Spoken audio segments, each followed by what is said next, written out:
हमारे चैनल पर स्वागत है। आज हम लोग न्यूटन का गति का तृतीय नियम पढ़ने वाले हैं। Newton's third law of motion, Newton का गति विषयक तृतीय नियम। तो न्यूटन का तृतीय नियम क्या है, आइए समझते हैं। There is equal and opposite reaction for every action. प्रत्येक क्रिया के बराबर किंतु विपरीत प्रतिक्रिया होती है। ये न्यूटन का तृतीय नियम है। प्रत्येक क्रिया के बराबर किंतु विपरीत प्रतिक्रिया होती है, न्यूटन का तीसरा नियम है। हिंदी में और अच्छे समझते हैं कि यदि कोई एक वस्तु दूसरे वस्तु पे बल लगाएगी तो दूसरा वस्तु भी उस पर प्रतिक्रिया बल उल्टा लगाएगा। जैसे अगर हम अपनी उंगलियों से ऐसे व्हाइट बोर्ड के ऊपर बल लगा रहे हैं तो हमारी उंगली बल लगाएगी व्हाइट बोर्ड पे और व्हाइट बोर्ड उल्टा बल लगाएगी हमारी उंगली के ऊपर। ये प्रतिक्रिया बल है। यही न्यूटन का तीसरा नियम है कि प्रत्येक क्रिया, अगर कोई वस्तु एक वस्तु दूसरे पे बल लगाएगी तो दूसरी वस्तु भी उतना ही बल पहली वस्तु पे उल्टा लगाएगी। इसी को प्रतिक्रिया बल कहते हैं। तो there is a equal and opposite reaction for every action. प्रत्येक क्रिया के बराबर किंतु प्रत्येक क्रिया के बराबर किंतु विपरीत प्रतिक्रिया होती है। यदि कोई एक वस्तु दूसरे वस्तु पे बल लगाएगी तो दूसरी वस्तु भी पहले वस्तु पे उतना ही बल लगाएगी, लेकिन विपरीत। मैंने समझाया कि जैसे मैं उंगली से व्हाइट बोर्ड के ऊपर बल लगाऊंगा तो व्हाइट बोर्ड भी मेरी उंगलियों के ऊपर उल्टा बल लगाएगी उतना ही। इसी को प्रतिक्रिया कहते हैं। तो आइए समझते हैं इसका उदाहरण कहाँ कहाँ है। रॉकेट प्रोपल्सन, ये जो रॉकेट उड़ता है, रॉकेट का जो उड़ना है ये न्यूटन के तीसरे नियम पे। कैसे?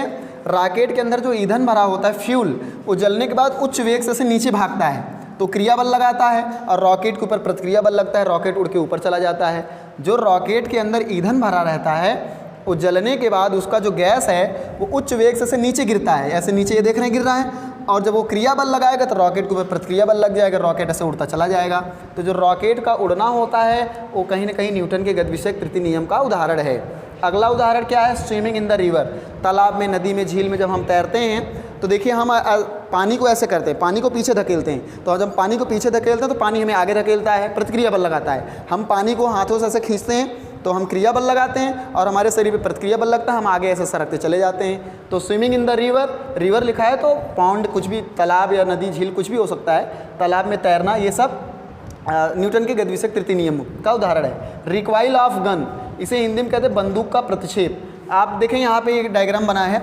मान लीजिए किसी बंदूक से गोली चलती है तो गोली उच्च वेग से क्रिया बल के कारण आगे जाएगी, तो बंदूक गोली चलने के बाद झटका देके पीछे जाती है। जब भी कभी गोली बंदूक से चलती है तो गोली के ऊपर क्रिया बल लगता है, ये आगे की ओर जाएगी, और बंदूक के ऊपर क्या लगेगी? प्रतिक्रिया बल, जिसकी वजह से बंदूक क्या होगी? पीछे धक्का दे करके आती है। तो ये रॉकेट का उड़ना, मैंने बताया कि रॉकेट का जो फ्यूल है, ईंधन जलने के बाद नीचे उच्च वेग से गिरता है तो रॉकेट ऊपर उड़ जाती है। स्विमिंग, तालाब में तैरना या नदी में हम हाथों से जल को ऐसे खींचते हैं पीछे तो हमारे ऊपर प्रतिक्रिया बल लगता है, हम आगे की ओर चले जाते हैं। रिकॉइल ऑफ गन, गन से जब गोली चलती है तो गोली क्रिया बल के कारण आगे भागती है, तो बंदूक भी प्रतिक्रिया बल के कारण झटका देके पीछे आती है।